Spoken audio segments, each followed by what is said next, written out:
Kepada Bapak Ustadz Dr. Muhammad Faisal Hamdani MAG, kami persilakan.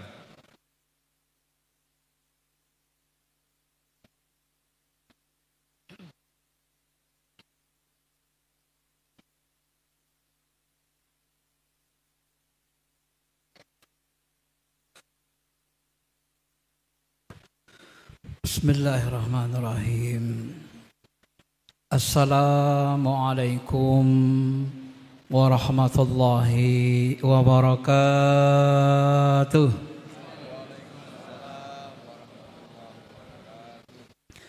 Alhamdulillahi hamdan na'imin. Ashhadu an la ilaha illallah Rabbuna Rabbul Arsyil Azim.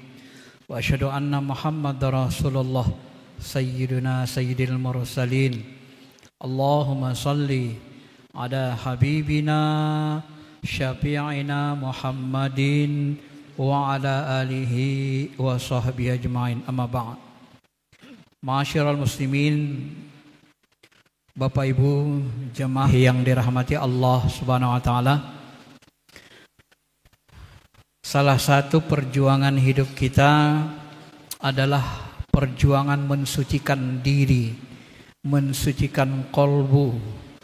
Karena kalau kita kembali dalam keadaan kotor, maka ruh kita tidak akan diterima untuk menembus langit pertama, kedua, dan seterusnya. Sehingga seluruh amalan-amalan yang kita lakukan ini sebenarnya adalah dalam rangka mensucikan hati, mensucikan ruh kita. Kalau kita tarik ke belakang sedikit, jalan Nabi dan jalan yang harus kita lalui sebenarnya adalah jalan untuk mensucikan diri, atau dalam bahasa lain menyadarkan ruh kita bahwa diri kita ini sebenarnya bukan makhluk bumi, tapi kita ini makhluk langit, makhluk alam laut, makhluk alam cahaya. Hakikat diri kita adalah makhluk alam keagungan. Kita diturunkan ke bumi untuk apa? Sebenarnya untuk menjadi abdi Allah, dan pengabdian ini tidak akan sempurna, tidak akan bisa kita lakukan kecuali setelah kita mengenal Allah yang kita jadikan tempat mengabdi, atau mengenal Allah yang menjadi Tuhan kita. Sebab tidak ada orang yang mau mengabdi kepada sesuatu yang dia tidak kenal. Ini kunci dalam hidup. Dan cara mengenali Allah itu adalah dengan menyadarkan ruh, membuka mata hati. Yang bahasa Nabi difirmankan Allah, "Qul hazihi sabili." Katakanlah hai Muhammad, inilah jalanku. Ad'u ilallah, mengajak manusia kembali kepada Allah dalam kondisi suci bersih. Ala basirah, bagaimana cara membersihkannya? Buka mata hati. Ala basirah, ingatkan kembali ruh kita, sadarkan diri kita bahwa kita ini akan kembali kepada Allah. Maka Nabi sering membahasakan, jadilah kamu di dunia ini musafir, kun musafiran, jadilah kamu seorang musafir. Karena hidup ini, dunia ini tidak lain kecuali musafir. Illa abiri sabili, hanya orang berlalu saja. 60-70 tahun selesai.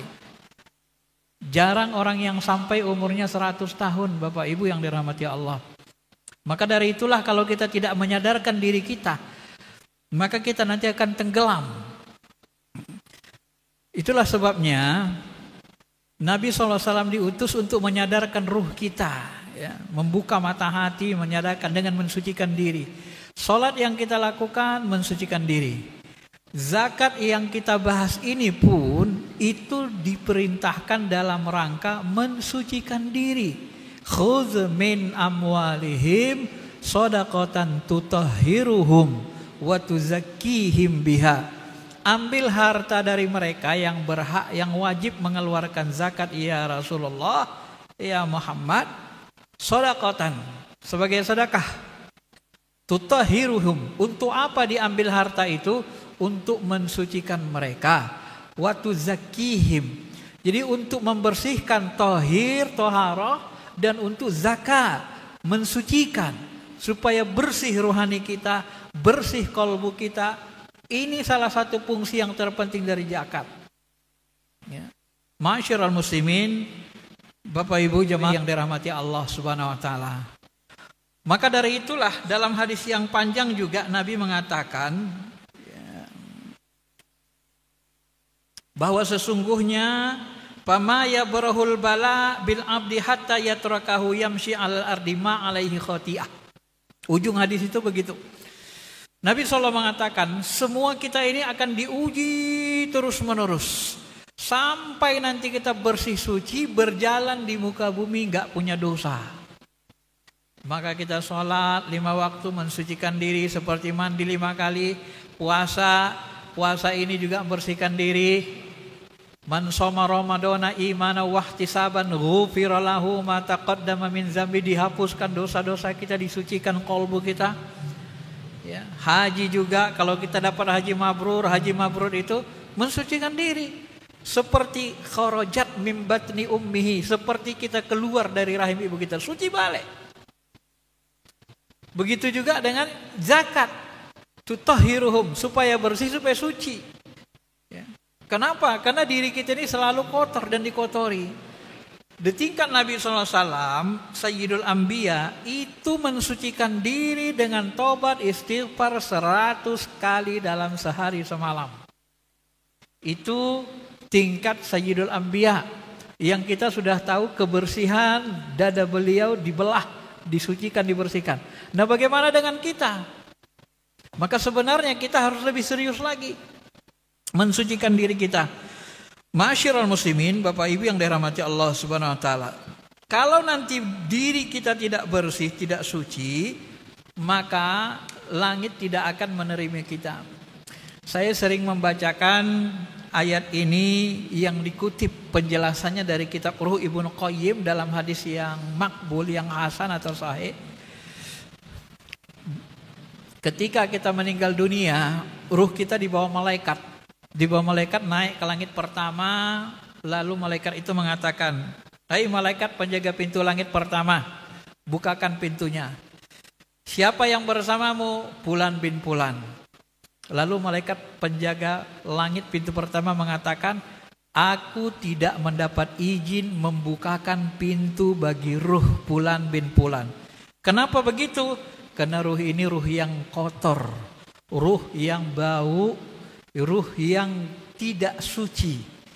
Kalau bahasa kita, ya, kalau anak kita sekolah, berangkat dia ke sekolah SD, pakaiannya bersih, begitu pulang dia main-main, masuk ke comberan, masuk ke paret, semua wajah muka, pakaiannya semua bau comberan semua.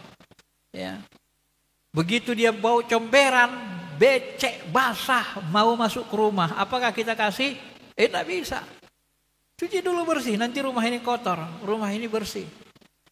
Nah, begitulah perumpamaannya.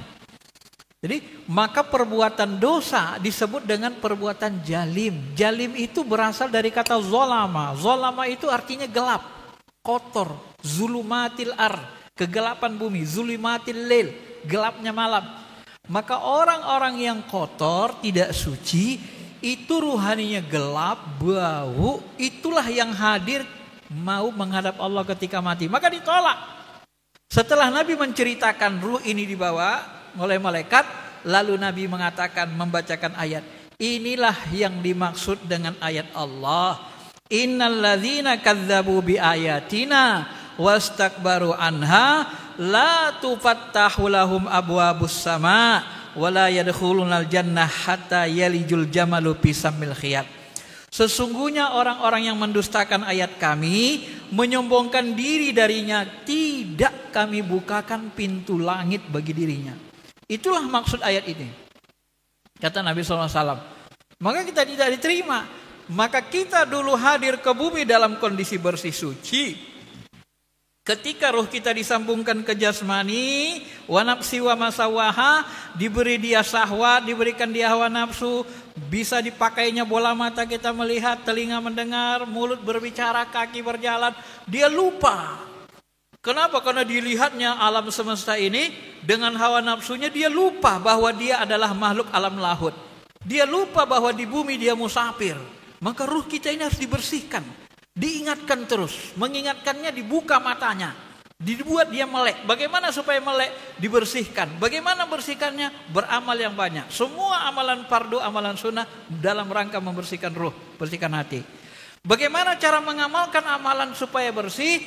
Harus beramal dengan qalbu, dengan rasa, dengan serius. Ini kunci beramal. Ya. Maka semua amal ibadah ini kuncinya nanti adalah di qalbu. Kalau kita sholat niatnya ikhlas, ditambah lagi khusyuk, maka sholat kita diterima.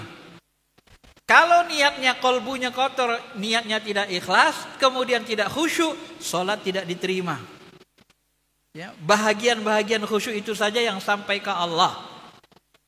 Puasa juga begitu. Man shoma ramadhana imana, barang siapa puasa dengan iman, iman itu qalbu, keyakinan, keimanan, wahtisaban, dan dengan ihtisab. Ihtisab itu akar katanya dari kata hasaba. Hasaba itu lebih cenderung kepada kita merasa, kita menghitung diri kita, atau merasa muraqabah, muhtasab, ihtisaban, merasa muraqabah, merasa dekat sama Tuhan, merasa diperhatikan Allah, ya. Atau kita mawas diri. Jadi ada syarat untuk puasa itu menjadi amalan yang bisa membersihkan hati apabila dilibatkan hati. Kita mau bersihkan hati tapi beribadah nggak pakai hati, macam mana bersihnya? Maka puasa yang paling tinggi makomnya, kata Imam Al-Ghazali, adalah puasa yang bagaimana? Puasa qalbunya, puasa hatinya. Inilah makom khawsul khawas. Apa itu puasa makom khawasul khawas? Hatinya pun tidak dipalingkan kepada selain Allah. Begitu hati berpaling kepada selain Allah, palingkan lagi ke Allah Ta'ala. Nah, itulah puasa khawasul khawas. Baru dia berpengaruh, baru dia bersih hati, bersih ruh. Maka kalau kita buat konsep logikanya, amal ibadah kita ini, buruknya yang menyampaikan amal ibadah ini ke Allah, itu adalah rasa yang ada di hati kita, kolbu kita. Maka kita harus bertuhan pakai hati, pakai rasa, pakai kolbu. Kenapa? Karena itulah buruknya. Itulah yang mengantarkan amalan kita langsung di hadapan Allah. Inni wajjahtu wajhiya, ku hadapkan wajahku kepada wajahmu. Tapi kalau kita beramal nggak pakai hati, nggak pakai kolbu, nggak khusyuk, berdoa pun kalau tidak khusyuk, tidak diterima Allah. Ya. Tidak terima Allah. Ud'ukum, berdoalah kalian. Wa antum muqinuna bil ijabah, dengan keyakinan doamu diijabah. Wa'lamu, tapi ketahuilah, kata Nabi, bahwasanya ad-du'a itu tidak bisa diterima min qalbin ghafillah, kalau dia keluar dari hati yang lalai. Karena tidak ada pengantar doa. Kalau kita logikakan, kalau rasa itu dia bisa kecepatannya lebih cepat dari kecepatan cahaya. Let. Dia bisa menembus aras dengan seketika. Nah, jadi kalau disebut Allah istawa alal arsh, kalau kita bertuhan dengan qalbu, itu langsung kita seperti berhadapan. Ya, di hadapan Allah Subhanahu wa taala. Tapi kalau bertuhan hanya dengan akal, enggak pakai hati, inilah yang terjadi di masa Nabi. Ada seorang Arab Badui, dia heran, dia tanya, orang Arab Badui ini kan akalnya lemah. Ya, dia mikirnya sederhana. Apa katanya? Ya Rasul, sebenarnya Allah itu di mana sebenarnya? Ya. Sebenarnya di mana Allah itu? Katanya kan Allah di langit. Sementara aku berdoa. Kalau aku berdoa di bumi ini, itu untuk naik langit pertama butuh 1000 tahun perjalanan naik kuda. Langit 1, 2, 500 tahun. 7 lapis 3.500, jadi 4.500. Langit 7 ke aras itu 1000 tahun lagi. Loh, kapan sampainya doaku? Kalau 5500 tahun baru bisa dicapai itu arasnya Allah Ta'ala. Kapan sampai doaku? Umurku 100 tahun pun nggak mungkin sampai. Wah. Jadi dia berpikir secara sederhana, itu amalannya nggak nyampe kalau nggak pakai kolbu. Dia berpikir, berakal, main akal logikanya saja. Maka kata Nabi, bukan begitu. Maka turunlah ayat yang menjelaskan. Tuhan pun menyuruh kita bertuhan pakai hati. Apa kata Allah? Iza sa'alaka ibadi. Ketika hambaku bertanya tentang diriku, Pak ini qorib. Katakanlah aku dekat. Dekat itu rasa. Dekat itu di kolbu, di hati. Maka ketika kita bertuhan dengan hati, dengan kolbu, dengan rasa, langsung Allah terasa dekat. Langsung hati rasa kita itu bisa menjadi buruk mengantarkan kita ke hadapan Allah Ta'ala. Maka Nabi ketika Isra Mi'raj itu kecepatan melebihi kecepatan cahaya, naik buruk. Nah, untuk menembus alam-alam sampai langit, bumi, dari bumi ke langit 1 sampai 7 sampai surga sampai neraka sampai aras sampai Sidratul Muntaha sampai ke ketinggian, ke puncak ketinggian, rob dan seterusnya, itu ditempuh Nabi hanya sekitar 2,5 jam, tidak sampai separuh malam. Kenapa? Karena menembusnya dengan kekuatan, kecepatan melebihi kecepatan cahaya. Dengan apa? Dengan buruk kendaraannya. Maka buruk kita dalam beramal adalah hati, kolbu, rasa. Itulah yang mengantarkan kita ke Allah. Maka semua amalan ini kalau pakai hati rasa, hati kita bersih, langsung diterima Allah. Doa dengan khusyuk diterima, salat dengan khusyuk diterima, puasa dengan ikhlas, ihtisab diterima, haji dengan bekal takwa itu adanya di kolbu, di hati, diterima. Wa tazawwadu fa inna khairaz zadi taqwa.